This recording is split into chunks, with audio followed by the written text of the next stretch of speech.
Oke, baik. Ya, siap. Ya, Pak. Silakan langsung.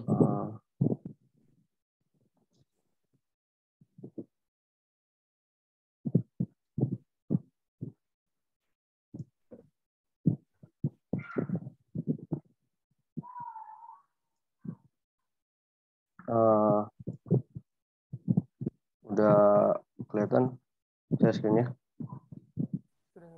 Ada. Ada ya? Oke. Langsung saja ya, Pak. Assalamualaikum warahmatullahi wabarakatuh. Selamat siang kepada Pak Firman. Di sini saya sebagai ketua tim presentasi, ketua tim dari tim 7 ingin merepresentasikan tugas akhir kami tentang COVID-19 analisis pada mata kuliah sistem pendukung keputusan. Nah, adapun metadata dari COVID-19 analisis itu data diambil dari kawal COVID dan data collected terakhir ada beberapa yang tanggal 5 Desember dan 30 September dan juga banyaknya data untuk yang mempunyai data per provinsi itu banyaknya field atau baris ada 34 baris dan juga untuk yang statistik harian yaitu dua grafik paling atas ada 643 baris banyaknya. Oke. Langsung saja ke mungkin perkenalan terlebih dahulu dan pengenalan tentang job desk atau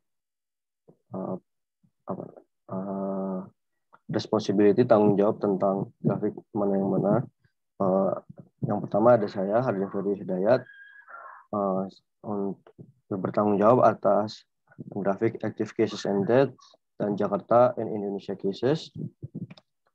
Lalu ada Aldo yaitu recovery active cases pada 5 Desember pada tanggal 5 Desember, lalu Fajri recovery per province pada 30 September dan Galih pada case death and recovered dan Dimas tentang people tested and active cases di Indonesia. Oke, langsung saja saya akan menjelaskan tentang active cases and deaths dan Jakarta Indonesia cases. Ya, active cases and deaths bisa dilihat pada grafik pada gambar dimulai dari Maret 2020 sudah memulai ada gejolak tanda-tanda aktivis yang sudah naik pada Indonesia dan juga lumayan signifikan dan mulai gejolaknya pada tahun ini 2021 dan juga di bulan Januari 2021 dan juga di bulan Juli 2021 lagi marak-maraknya kasus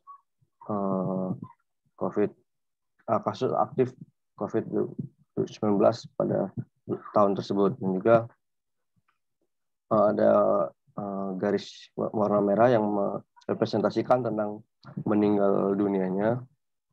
Untuk saat ini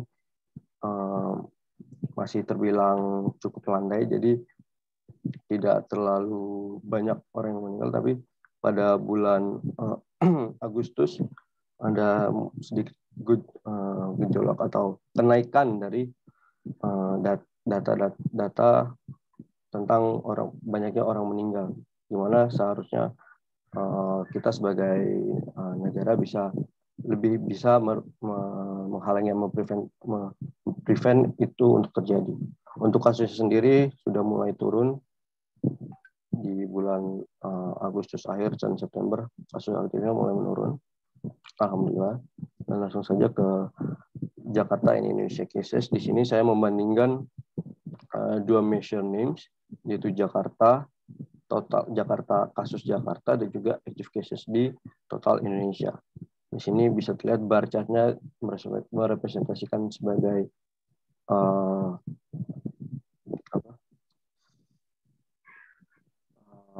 Jakarta, banyaknya Jakartanya, dan juga di warna pink sebagai kasus aktifnya.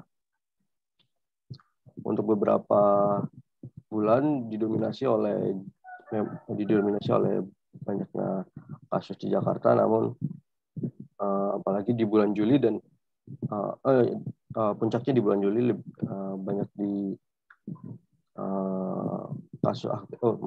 Di bulan Juli kasus aktif lebih banyak merata, tidak hanya di Jakarta, namun beberapa kasus seperti di bulan Februari atau enggak Agustus lebih banyak, mayoritas didominasi oleh kasus aktif dari provinsi Jakarta untuk negara Indonesia tersebut. Jadi mungkin pada beberapa bulan tersebut seharusnya Indonesia bisa lebih memfokuskan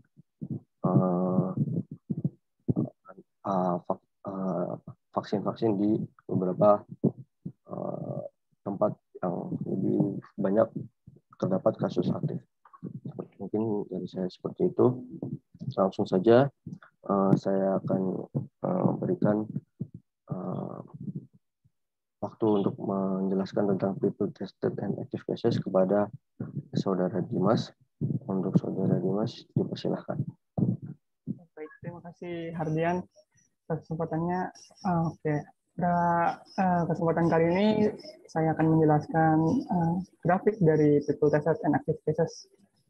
Pada grafik yang tertera pada layar, di situ ada dua indeks. Yang pertama itu jumlah orang yang melakukan pemeriksaan, itu yang ditandai dengan warna biru, dan warna merah itu total kasus aktif, yang dimana hasil dari tes pemeriksaan itu positif.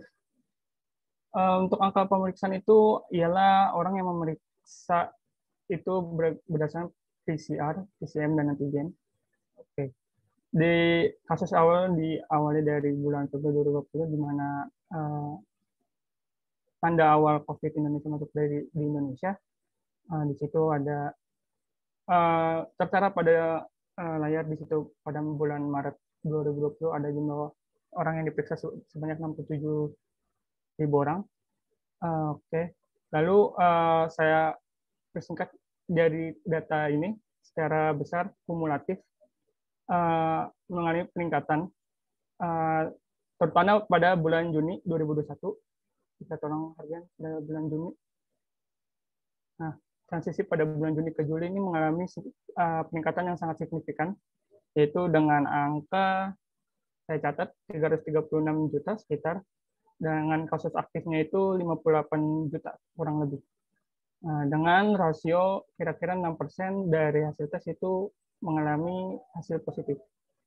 Nah, lalu pada bulan November 2021 itu merupakan puncak dari peningkatan, itu sebanyak 1 juta orang sudah mengalami pemeriksaan dengan kasus aktifnya sebanyak 127 juta mengalami kasus positif setelah pemeriksaan dengan rasio 8% dari hasil positif yang telah dites. Setelah melihat lebih lanjut dari grafik di bulan Juni ke bulan Juli, kenapa ada peningkatan? Saya melakukan pencarian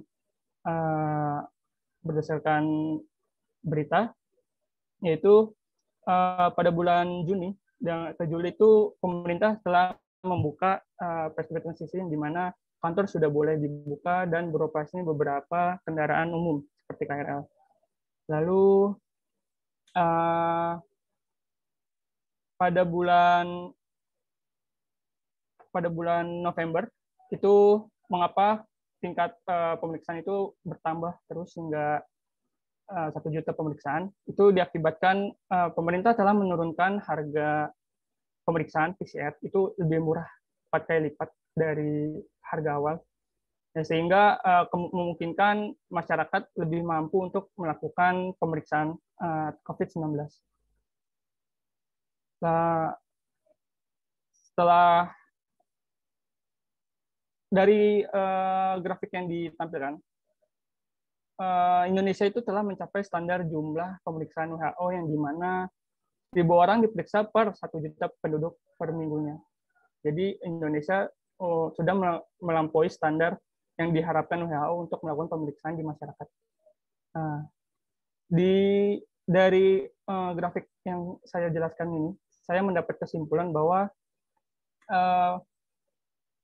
biaya untuk melakukan pemeriksaan itu berdampak pada jumlah orang pemeriksaan. Dapat dikatakan dengan murahnya kita untuk melakukan pemeriksaan, itu akan meningkatkan banyaknya orang melakukan pemeriksaan. Lalu kebijakan pemerintah pun juga mempengaruhi untuk menjadikan sebuah urgensi orang untuk melakukan pemeriksaan COVID. Karena sebagai syarat untuk melakukan berpergian atau untuk pergi ke kantor atau menggunakan transportasi umum atau berpergian jauh.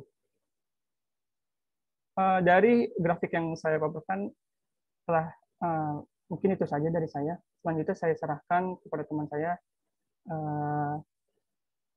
Fajri, untuk melanjutkan. Gali ya? Iya. Gali, sorry. Gali Terima untuk kasih melanjutkan. sebelumnya kepada Dimas Adi untuk saya melanjutkan presentasi.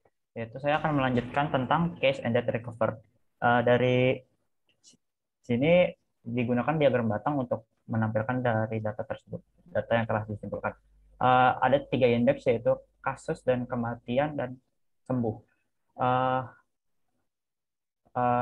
Tabel diagram ini dibentuk dari 4 provinsi yang mengalami kasus tertinggi dari se-Indonesia. Mungkin tertinggi itu dicapai oleh kasus COVID tertinggi itu terjadi pada DKI Jakarta, yaitu mengalami kasus 8.570 kasus dibanding dengan Jawa Barat, yaitu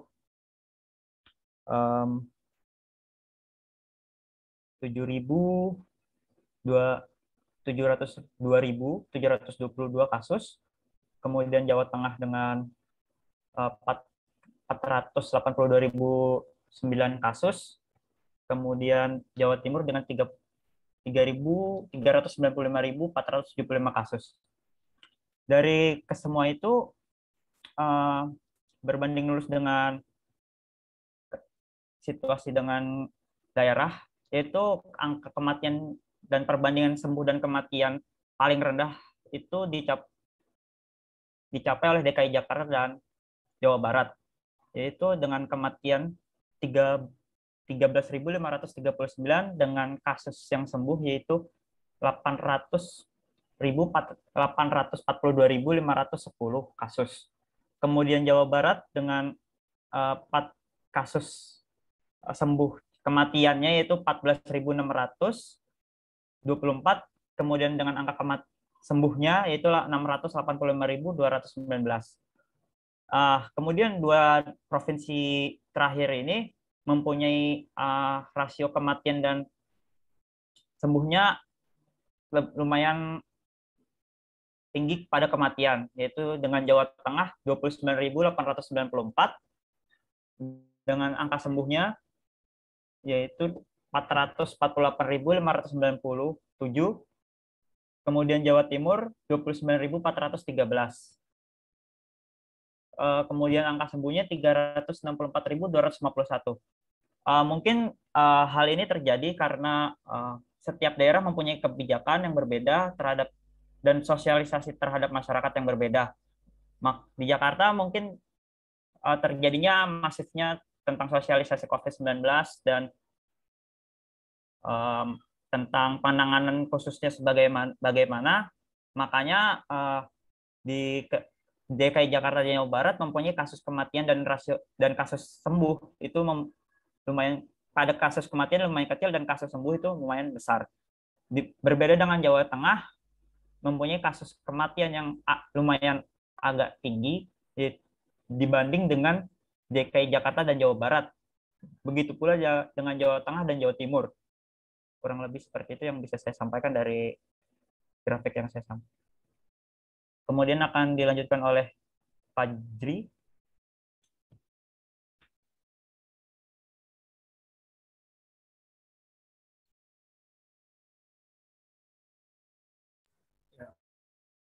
Terima kasih. Ini saya akan menjelaskan persebaran dari indeks pemulihan per 30 per 30 September dari masing-masing provinsi. Untuk warna hijau pekat sendiri itu adalah recovery index yang paling tinggi atau indeks pemulihannya yang paling pesat. Dan untuk hijau biasa itu sedang, untuk hijau pudar itu menengah. Terus kalau untuk ungu pekat itu adalah indeks recovery yang paling kecil atau tingkat kesembuhan yang pada daerah itu paling kecil. Dan untuk warna oranye pudar itu adalah indeks recovery yang paling sangat kecil.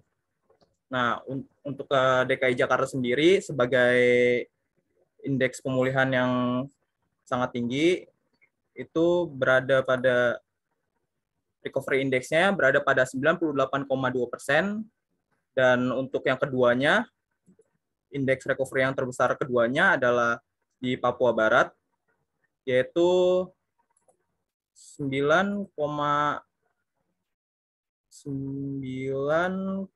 di sini saya catat 9,1%.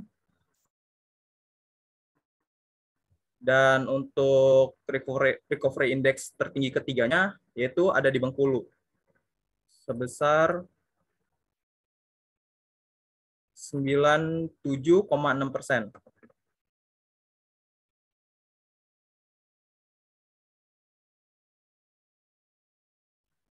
Nah, untuk recovery index tertinggi keempatnya itu ada di Jawa Barat 97,5%, dan yang kelimanya adalah di Banten 97,4%.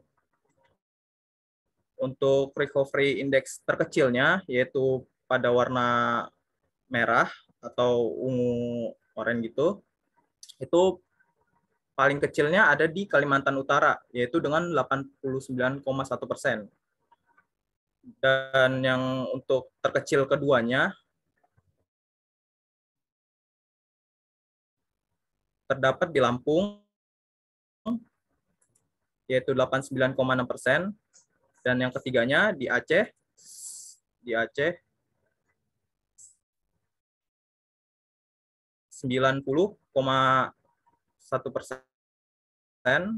dan di Jawa Timur yang keempatnya sebesar 92,2%, dan yang terakhir yang recovery index terkecil kelimanya di Jawa Tengah 93,1%. Dari hal ini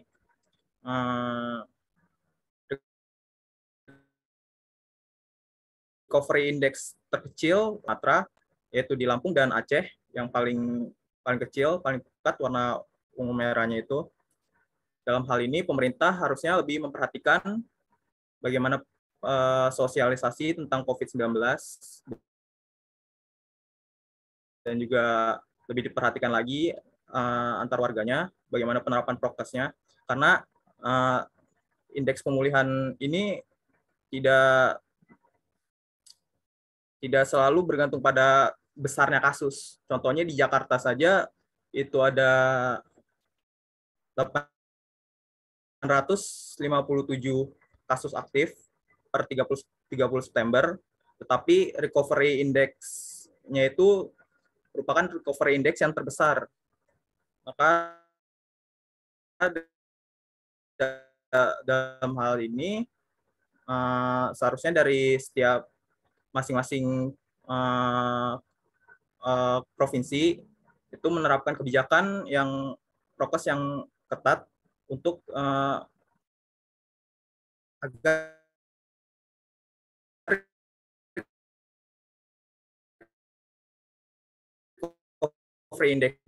recovery index-nya, tingkat pemulihannya itu menjadi banyak atau besar. Mungkin itu saja. Lanjut ke Aldo, saudara Aldo. Ya, terima kasih sebelumnya. Saya akan menjelaskan grafik tabel tentang recovery active case on 5 Desember atau ini recovery index atau indeks kesembuhan dari per tanggal 5 Desember. Jadi yang terbesar tuh ya, untuk informasi, warna yang lebih pekat atau lebih gelap itu mengindikasikan bahwa recovery index itu semakin besar. Dan sebaliknya jika warna semakin terang, mengindikasikan bahwa recovery index maka semakin kecil. Di sini bisa dilihat yaitu yang warna kuning itu paling rendah.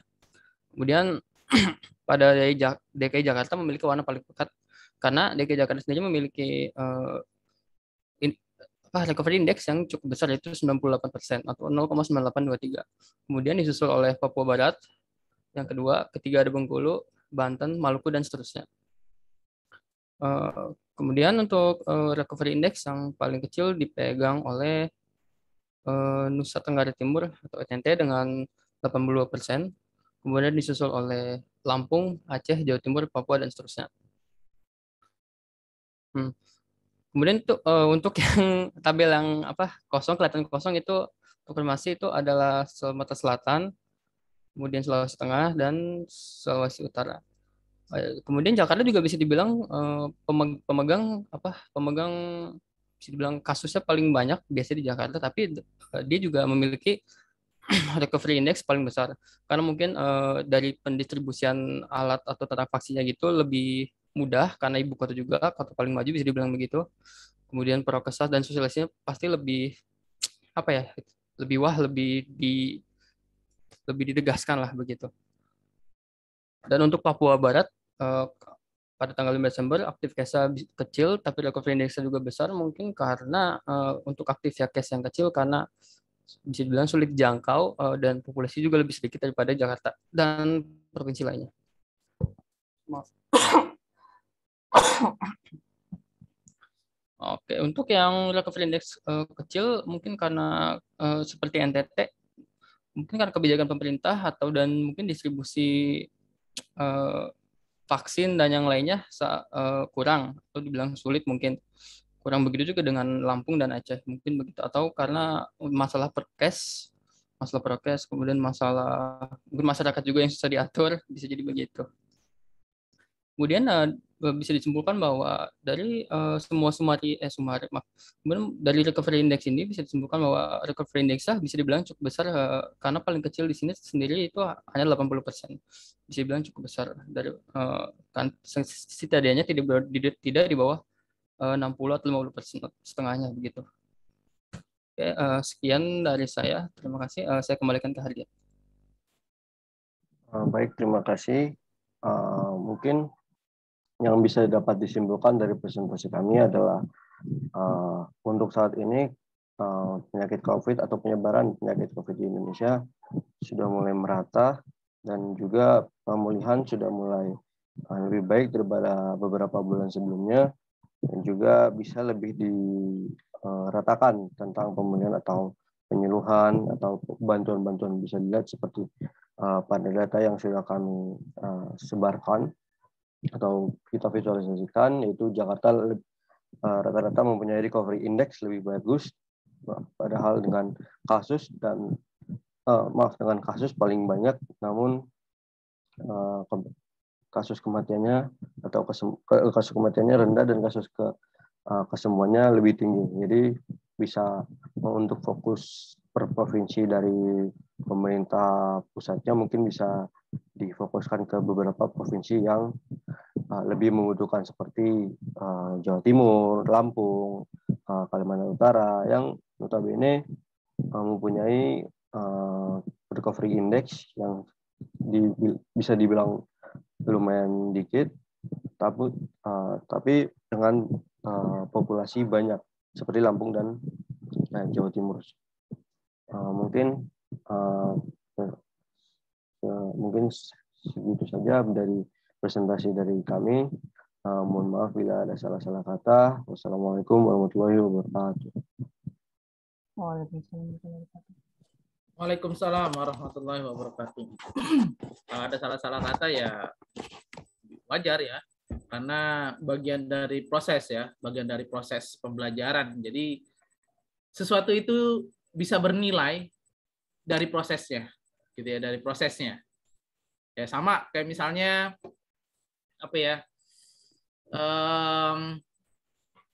beras misalnya ya, beras itu kalau misalnya kita langsung beli beras ke petani ya paling murah sih ya. Tapi kalau misalnya udah jadi nasi Padang, udah jadi apa lagi tuh, macam-macam ya, itu nilainya berbeda tuh. Nah itu dinilai dari prosesnya gitu ya. Sama kalian juga begitu ya. Ada proses yang menjadikan kalian seorang sarjana. Baik, itu prolog, prolog ya. Baik, teman-teman mahasiswa. Saya di sini ingin memberikan sedikit gambaran ya bagaimana mengenai situasi ruang sidang gitu ya pada saat ujian skripsi gitu ya, bagaimana ya sedikit saja experience. Jadi kalian sudah punya experience. Oke. Baik, kita lanjutkan ya dengan sesi tanya jawab ya. Saya bisa nggak sih ngelihat ini bukan di tab view public tapi lebih di mana tuh di lebih di baik desktop pokoknya di tab view-nya gitu, tapi bukan di tab view public gitu. Bisa nggak saya lihat di tab view-nya? Ada yang bisa buka? Oh, bentar Pak, saya share screen-nya lupa, belum saya ganti. Oke, silakan.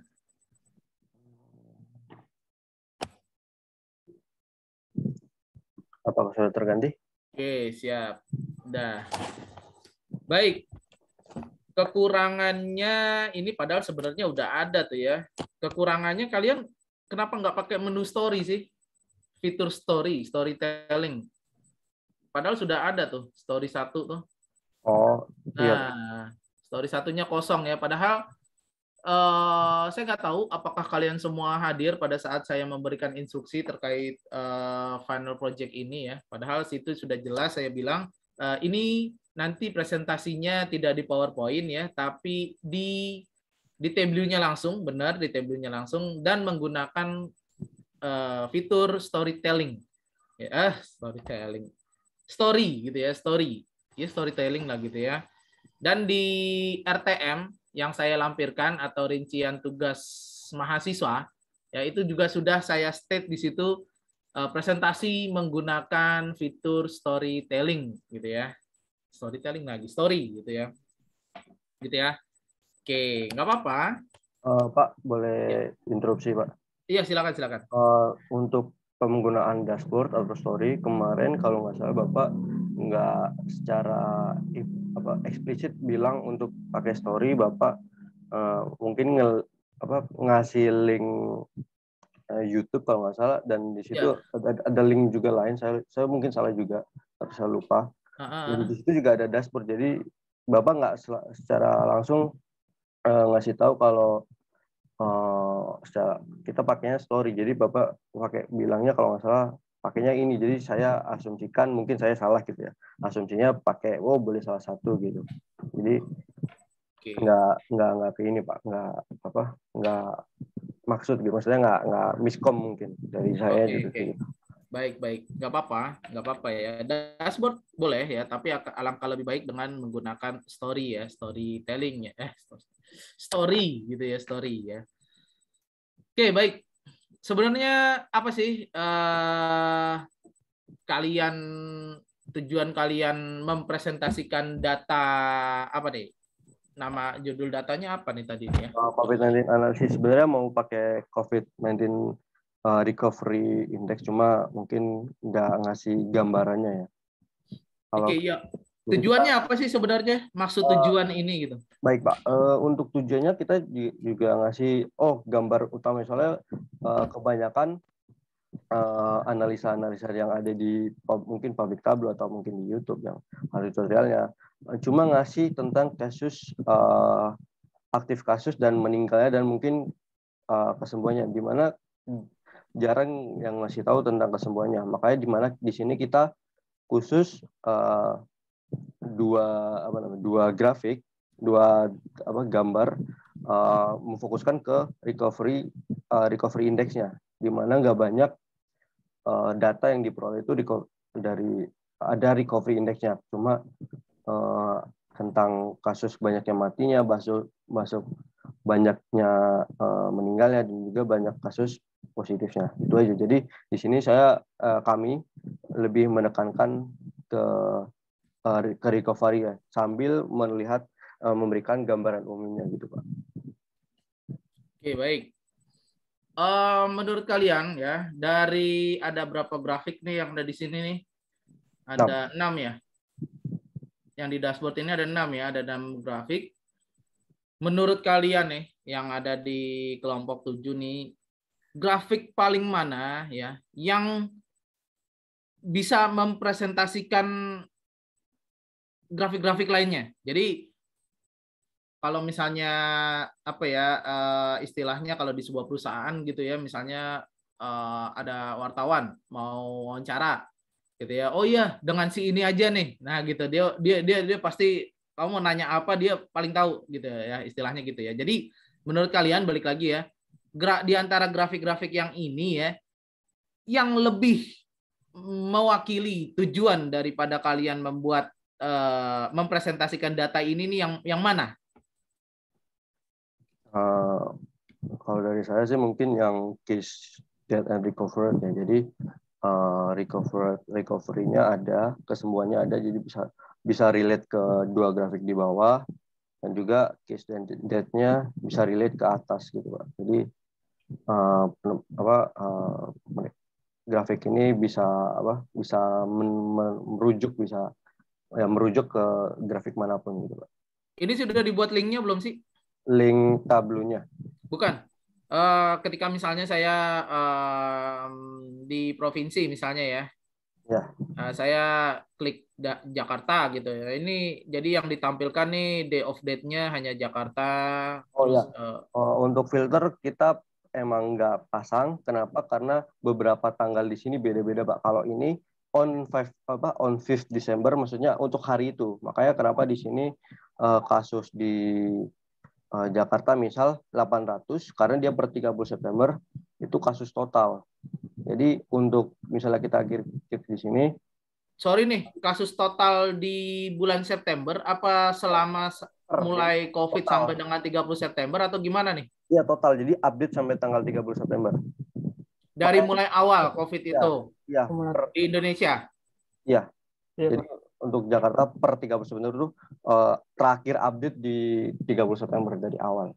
Nah, khususnya kalau untuk yang 5 Desember ini lebih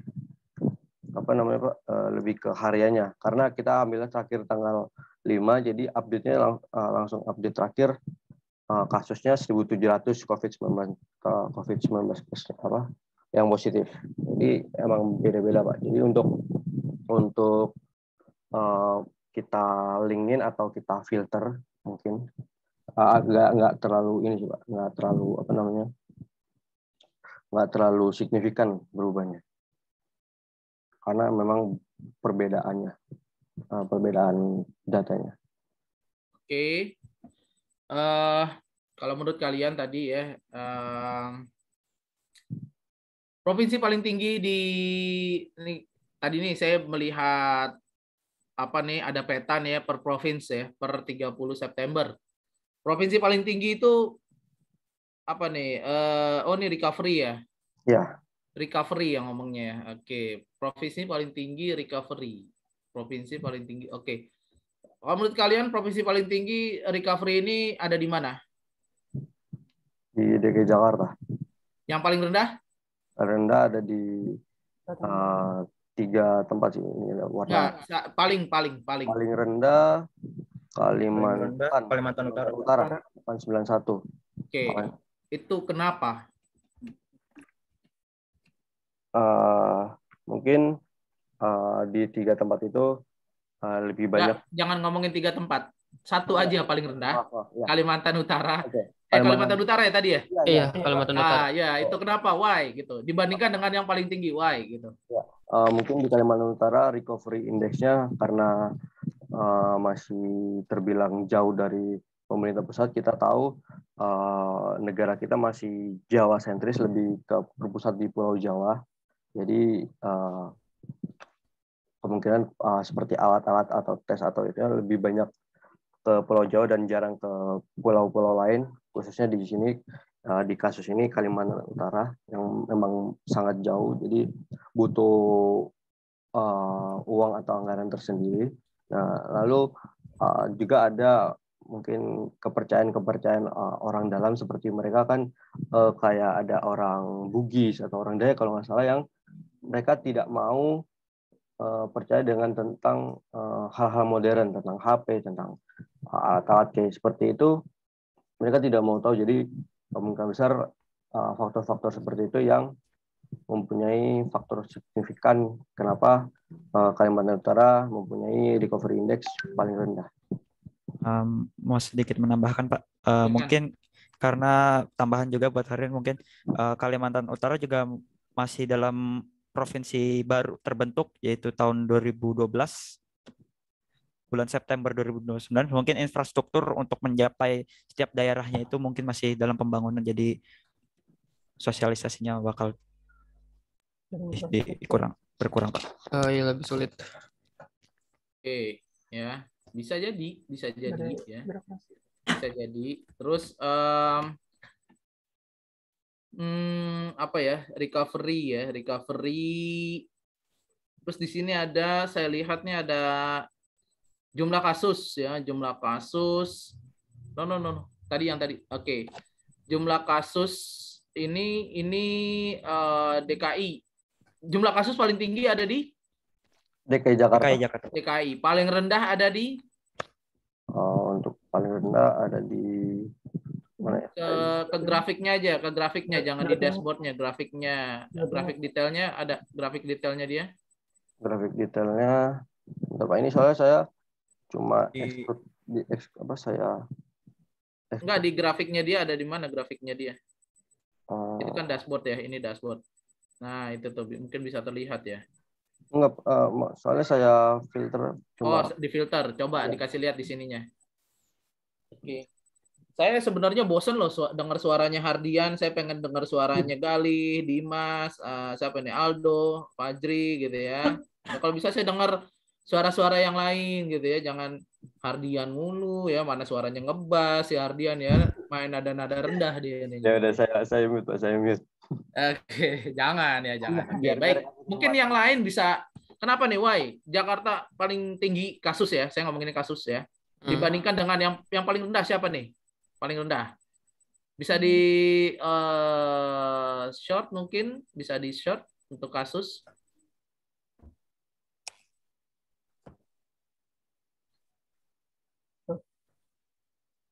Atau gini deh, Jambi deh, dibandingkan dengan Jambi tuh, sampingnya Jakarta atau Gorontalo. Kenapa tuh? Jakarta paling tinggi dibandingkan dengan Gorontalo. Coba. Jelaskan. Asumsi saya nih Pak. Dari... Iya, silakan. Ya, seperti kita ketahui kan, COVID awalnya juga dari ini apa ya? Dari apa? Depok, yang dimakan dekat banget sama si Jakarta. Terlebih lagi juga di Jakarta ini banyak seperti kayak bandara-bandara yang sering didatangin oleh turis gitu. Nah, dari situ dimana kan peluangnya jadi lebih besar, dan kepadatan kotanya Jakarta itu tergolong padat dari penduduknya itu, sehingga rantai penyebaran virus itu lebih cepat tersebar daripada di daerah-daerah yang lain gitu.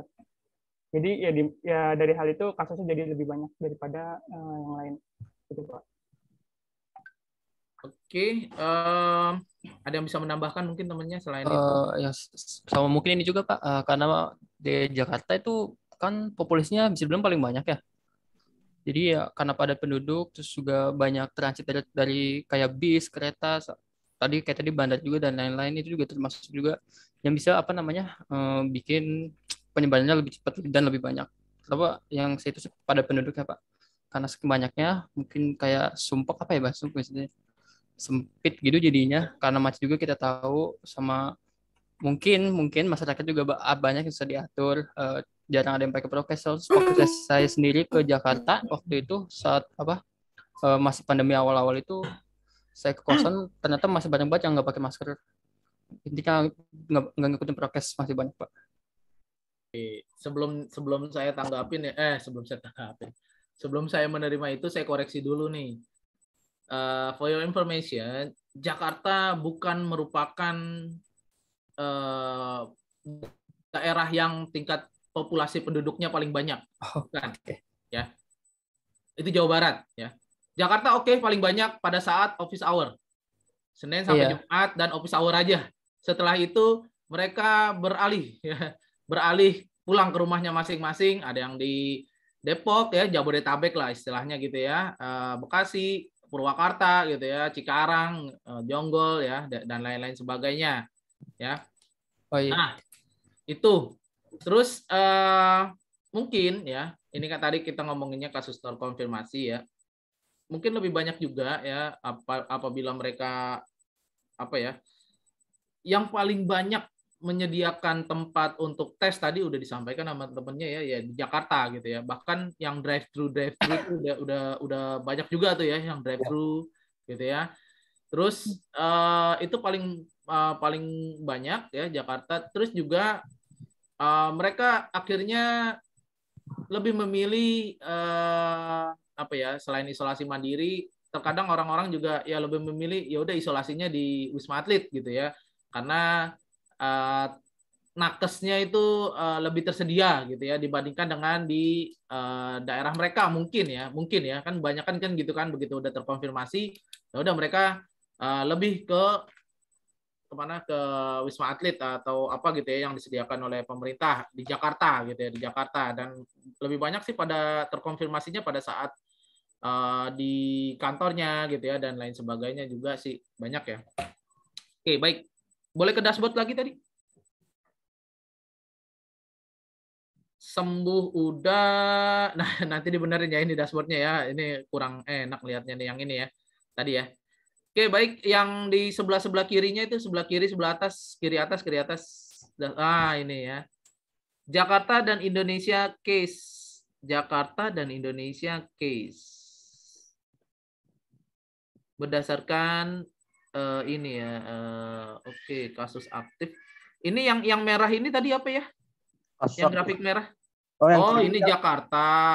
Yang kasus aktif. Yang ada grafik barnya atau yang kiri? Iya. Itu yang grafik yang sedang kamu tunjuk. Nah, ini nih. Ya. Ini yang merah itu apa sih? Yang pink, yang warna pink itu kasus aktif, Pak. Kasus aktif. Yang oranye Jakarta. Iya. Kasus aktif yang oranye ini Jakarta.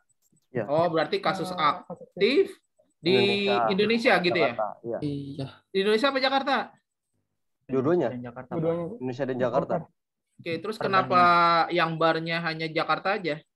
Kenapa nih? Yang ini Pak, yang garis Indonesia, kasus aktif Indonesia. Bukan gitu. Oke ya, kasus aktif di Indonesia. Kalau yang sebelah kiri tadi, sebelah kiri ini? Active cases and death, jadi sama meninggal dunianya.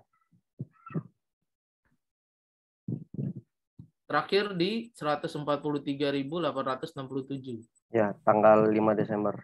Ini datanya update sampai 30 September ya? Enggak, ada beberapa yang 5 Desember dan 30 September. Soalnya ya gimana ya untuk Oke. Soalnya saya lihat ini garis ujungnya 5 Desember. Padahal yang paling bawahnya ini yang recovery per provinsinya nih, sebelah kanan bawah ini kamu 30 September. Iya, untuk emang beberapa belum lapor gitu, Pak. Iya. Oke, nggak apa-apa. Cuman ini masukan aja buat teman-teman ya, buat teman-teman. Kalau misalnya terjadi seperti itu, ada dua data yang ujungnya beda gitu ya, yang ujungnya beda, kita harus konsisten nih. Kita mau menggunakan yang mana? Ya, jadi kalau misalnya ya udah data yang active cases and death-nya ini hanya sampai 5 apa tadi ya? 5 apa tadi? Desember. 5 Desember ya? Iya. Iya, Pak.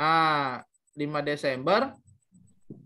Ini kita pakai yang paling pendek ya kalau menurut saya ya. Jadi kan kita nggak bisa ngarang kasus gitu ya, Jadi kalau misalnya recovery per province-nya cuma sampai 30 September, maka yang paling kiri atas ini grafiknya hanya dibatasin aja hanya sampai 30 September. Jadi itu konsisten. Data yang Anda tampilkan nanti bisa ditambahin di filternya itu tanggalnya ya hanya sampai 30 September aja gitu di filternya gitu ya, bisa kan ya. Nah, gitu. Jadi itu konsisten yang Anda tampilkan di sebelah kanan bawah itu 30 September, yang atas pun juga semuanya tuh 30 September aja gitu. Jadi itu konsisten. Jadi nanti tinggal, kenapa cuma sampai 30 September? Karena kami belum mendapatkan data yang terbaru atau up to date. Nah gitu. Nanti penjelasan tambahannya gitu ya pada saat sidang gitu ya misalnya ya. Itu seperti itu. Oke, baik ya. Oke, itu teman-teman mahasiswa. Oke, baik. Sebelumnya saya seperti yang sudah saya janjikan bahwa ini adalah pengganti nilai tugas ya, pengganti nilai tugas final project ya. Tidak ada lagi tugas-tugas sebelumnya. Tidak ada lagi tugas-tugas setelahnya setelah tugas ini diberikan. Dan juga ini sebagai nilai salah satu soal UAS ya. Jadi soal UASnya itu adalah nanti ya esai dan pilihan ganda seperti biasa. Nah, esainya adalah ini. Jadi nanti kalau misalnya ada esai ini, kalian nggak perlu kerjain lagi karena sudah buat. Ya. Tapi berarti dikosongin, Pak? Iya, dikosongin aja kan. Saya nilainya dari ini. Oh, berarti dari nilai ini. Jadi ada dua nih. Ya. Ini sebagai nilai tugas ya, nilai tugas final project ya. Karena nggak ada lagi tugas setelah UTS sampai dengan UAS ya. Dan ini juga sebagai salah satu nilai soal UAS. Jadi UASnya itu ada dua, esai dan pilihan ganda. Pilihan ganda itu bobotnya 60%, esainya itu 40%, dan ini adalah esainya. Oke. Gitu ya. Seperti yang pernah saya sampaikan waktu itu, waktu saya menginstruksikan tugas ini. Oke. Tapi, nah ini ada tapinya, saya belum bisa menilai kalian saat ini. Kecuali kalian mengikuti instruksi saya yang akan saya share di chat box ya. Oke. Jadi, teman-teman ya, kekurangannya adalah belum menggunakan storytelling ya. Silakan pakai fitur storytelling ya. Di ini ya, terus diperbaiki nih tadi ya, karena tadi dia dirubah nih cache date and recover-nya, grafiknya. Terus salah satu saja ya yang mengirimkan email ke saya, salah satu aja, nggak usah semuanya, mengirimkan email ke saya yaitu boleh Word atau PPT ya, salah satu tuh ya, pilih boleh Word atau PPT, isinya nama lengkap dan NIM. Di dalamnya juga ada link share tableau publiknya ya dari pekerjaan kalian ini, link share raw datanya atau datasetnya ya. Jadi nggak perlu datanya dilampirkan, nggak perlu ya, linknya saja. Terus nanti dibuat langkah-langkah pembuatan dari grafik yang kalian buat ya. Ya, jadi terserah mau dijelaskan, mau dibuat Word atau PPT silakan ya. Jangan PDF nih, ingat nih, Word atau PPT. Ya, dan jangan PDF. Nah, itu dijelaskan. Jadi misalnya di sini ada 6 grafik ya. Satu grafik ini bikinnya seperti apa? Kasih penjelasannya, deskripsinya gitu ya. Gitu aja. Terus juga share link Zoom recording hari ini. Ya. Oke, baru setelah itu saya bisa mengeluarkan nilai kalian. Jadi ini jangan sendirian buatnya ya, apalagi yang poin pembuatan, langkah-langkah pembuatan ya, karena tadi kalian sudah ada bagus tuh, udah dibuat job desk-nya ya, ini ngerjain yang mana gitu ya. Nah itu tinggal diberikan screenshot ya di Word atau PPT itu, disertakan langkah-langkahnya. Bisa dipahami instruksi saya? Saya ulangi ya Pak, berarti PPT-nya isinya langkah-langkahnya itu tadi ya Pak? PPT-nya. Oh, ya pokoknya boleh ya, boleh Word atau PPT ya. Nggak hanya itu. Oh, yang semuanya ini yang di bawah. Iya, okay.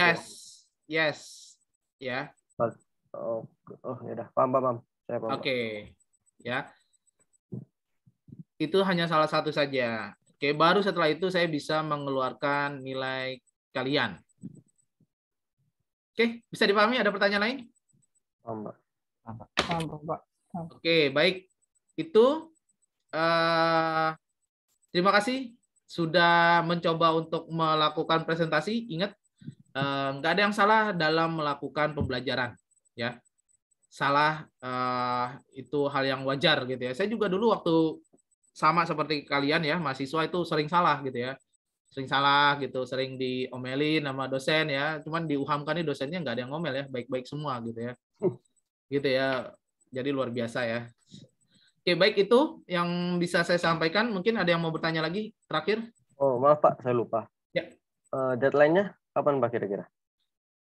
Terserah kamu, saya nggak kasih deadline. Pada intinya pada saat saya memberikan nilai ya, kan dikit lagi ujian ya. Ya kalau kalian belum ngasih ke saya yang saya instruksikan ini ya nilai kalian nggak ada gitu aja. Ya, bisa ya. Oke, Bisa. saya nggak kasih deadline, terserah aja gitu ya. Jadi semakin cepat ya lebih baik gitu ya. Gitu. Agar nilai kalian, kan saya bilang tadi di awal, saya belum bisa memberikan nilai kalian kalau kalian belum melaksanakan instruksi saya ini gitu ya. Ketika udah dilaksanakan, kirim ke email saya tahu nggak?